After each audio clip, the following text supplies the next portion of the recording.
কুরআনি ওয়াল কুরআনু ইয়ালআনুহু, এমন কিছু ব্যক্তি আছে, কারি আছে, এমন কিছু ব্যক্তি আছে যারা কোরআন তেলাওয়াত করে আর কোরআন তাদেরকে অভিশাপ দেয়। মানে ভুল করে তেলাওয়াত করলে কোরআন তাকে অভিশাপ দেয়। রুব্বাতালিল কোরআন ওয়াল কোরআন ইয়ালআনুহু, লানত করে, কোরআন তাকে অভিশাপ দেয়। তুমি কি করতেছো? আমাকে এইভাবে তেলাওয়াত করো কেন? আমি কি এইভাবে নাজিল হয়েছি? আমি কি এত অগোছালো, এমন অসহি অশুদ্ধ করে কি তুমি আমার তেলাওয়াত করতেছো? আমার কি আল্লাহ এইভাবে নাজিল করেছে? যেভাবে নাজিল করেছে, কামা তুরাত্তিলিল কোরআন তারতিলা, যেভাবে আমাকে আল্লাহ নাজিল করেছে তারতিলের সাথে তুমি সেইভাবে আমাকে তেলাওয়াত করো। আর নবীজি সাল্লাল্লাহু আলাইহি সাল্লাম নামাজের ব্যাপারে বলেছেন, নামাজটা পড়তে হবে যেভাবে সেভাবে মনের খুন খেয়াল খুশি মতো পড়লে হবে না।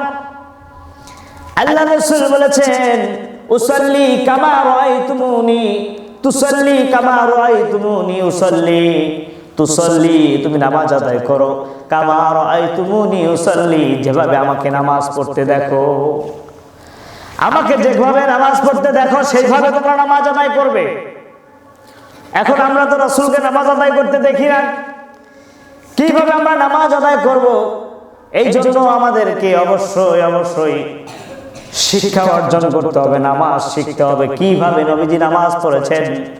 যদিও বাস্তবে নবীজিকে নামাজ পড়ার দৃশ্যটা আমরা দেখতে পাই না, কিন্তু হাদিসের মধ্যে সবকিছু আল্লাহর রাসূল সাল্লাল্লাহু আলাইহি ওয়াসাল্লাম সুন্দরভাবে ব্যক্ত করেছেন, বলে দিয়েছেন।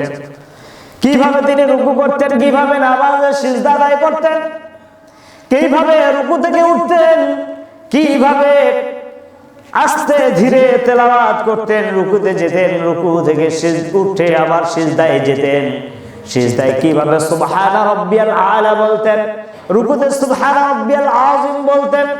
সুন্দর করে শুদ্ধ করে শব্দগুলো সুন্দর করে তেলাওয়াত করতেন। এগুলো হাদিসের মধ্যে আসছে, এগুলো শিক্ষার বিষয়।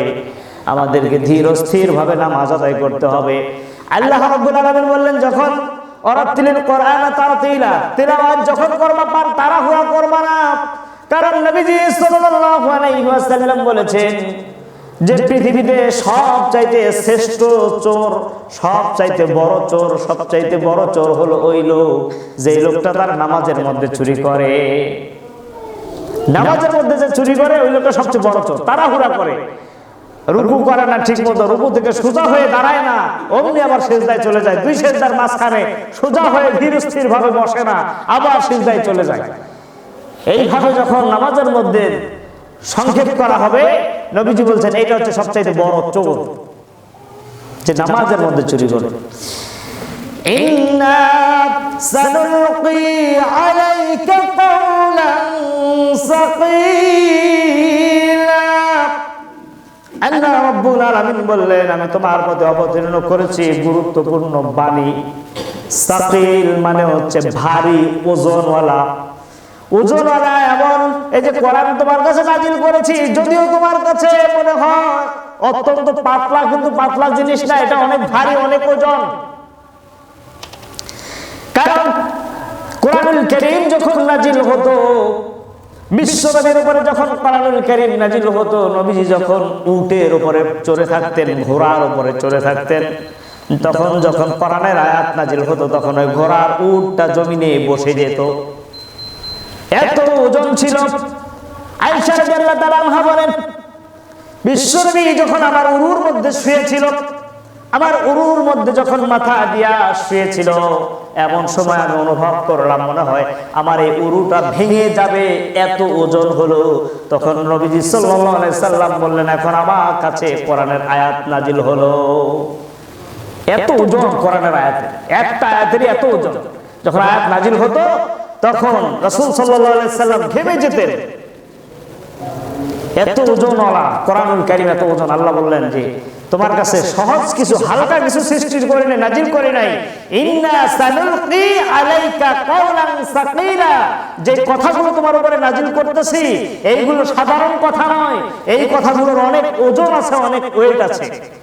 এটাই প্রমাণ করে রাসূল যখন এইভাবে নাজিল হতো তখন তিনি ঘর্মাক্ত হয়ে যেতেন, ঘেমে যেতেন, আর তার চেহারা বিবর্ণ হয়ে যেত, এবং এই আওয়াজগুলো যখন নাজিল হতো, কোরআনের কথাগুলো নাজিল হতো, তখন উট পর্যন্ত জমিনে বসে যেত, এত ওজন।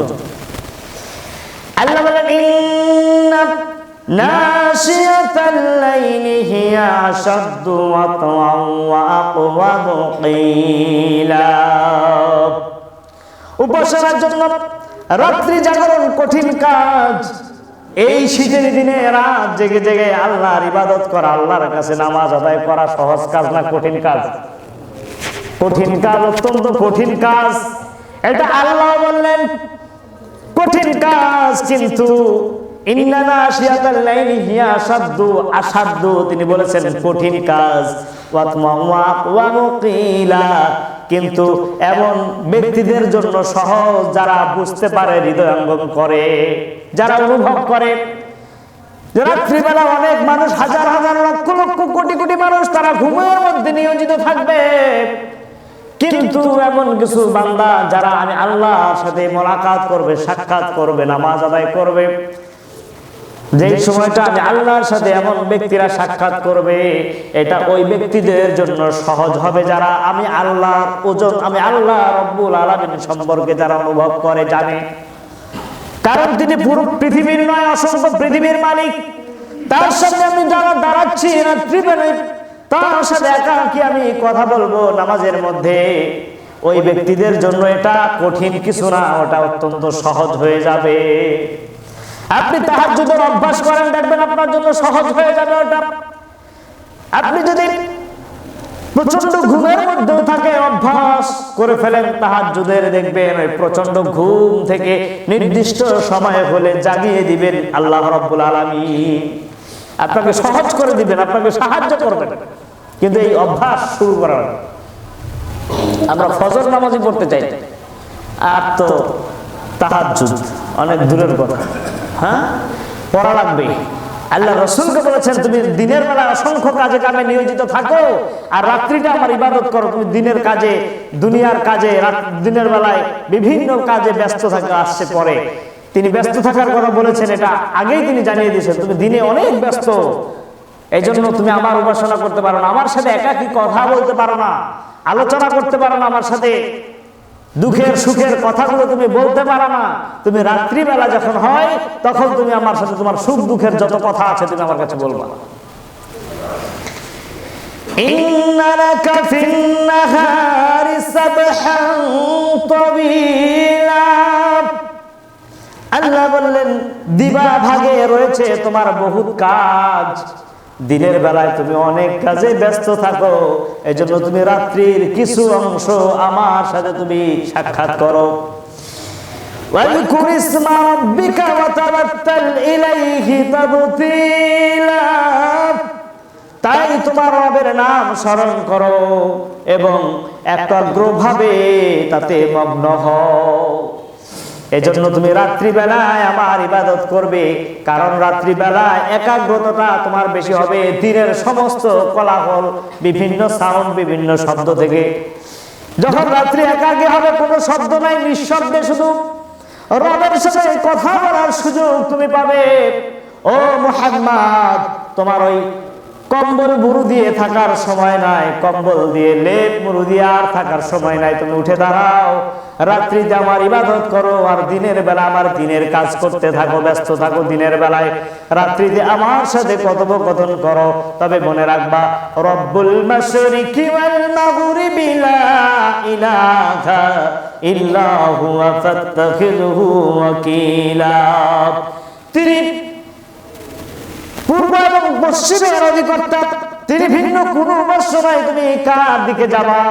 কাফেররা তোমাকে কষ্ট দেয়, কাফেররা তোমাকে কটু বাক্য বলে, এরা তোমাকে তিরস্কার করে। তুমি যখন নামাজে দাঁড়াও, দিনের বেলা যখন নামাজে দাঁড়িয়েছো, তোমার মাথার উপরে, ঘাড়ের উপরে উটের নাড়ি বুড়িগুলো চেপে দিয়েছে। ফাতেমা রাদিয়াল্লাহু তাআলা আনহা দৌড়ে গিয়ে বিশ্বনবী সাল্লাল্লাহু আলাইহি ওয়াসাল্লামের মাথার উপর থেকে উটের নাড়ি বুড়িগুলো সরিয়েছেন। বিশ্বনবী সাল্লাল্লাহু আলাইহি ওয়াসাল্লাম অত্যন্ত কষ্ট পেতেন সে সময়।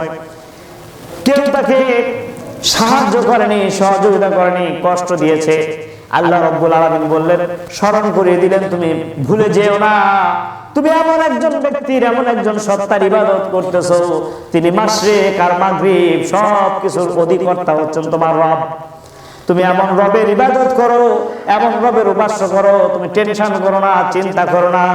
ওয়াসবির আলা মা ইয়াকুলুনা ওয়াহজুরহুম হাজরান জামিলা। লোকের কটূক্তিতে তুমি ধৈর্য ধারণ করো। লোকে তোমার কটূক্তি করে, লোকে তোমার কটু বাক্য বলে, অন্যায় কথা বলে, খারাপ কথা বলে, তুমি এটা ধৈর্য ধারণ করো, এটা কিছু মনে করবা না। ওয়াহজুরহুম হাজরান জামিলা, এবং ভদ্রভাবে ওদেরকে পরিহার করো।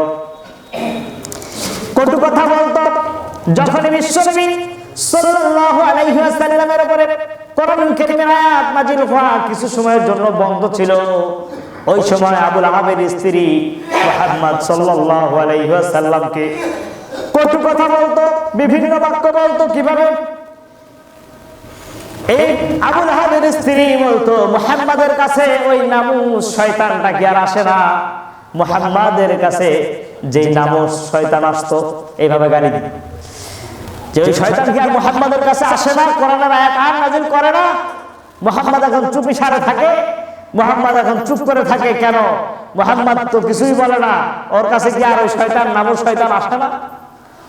এইভাবে যখন কটু কথা বলতো, বিশ্বনবী সাল্লাল্লাহু আলাইহি ওয়াসাল্লামকে সান্ত্বনা দিচ্ছেন স্বয়ং আল্লাহ রাব্বুল আলামিন। ওয়াসবির, সবর করো, ধৈর্য ধারণ করো। তোমার সাথে হিংসা করে, তোমার সাথে কটু কথা বলে, তোমাকে গীবত করে, তোমার নিন্দা করে, তোমাকে দোষারোপ করে, যা কিছু করে ওরা তোমার উপরে দোষারোপ করে, দোষ চাপিয়ে দেয়। ওয়াসবির, এর জন্য তুমি ধৈর্য ধারণ করো। আলা মা ইয়াকুলুনা, ওরা যা কিছু বলে বলুক। ওয়াহজুরহুম হাজরান জামিলা, আর তুমি ওদেরকে ভদ্রভাবে পরিহার করো। কেউ যদি আপনার বিরক্তির কারণ হয়, কেউ যদি আপনাকে দোষারোপ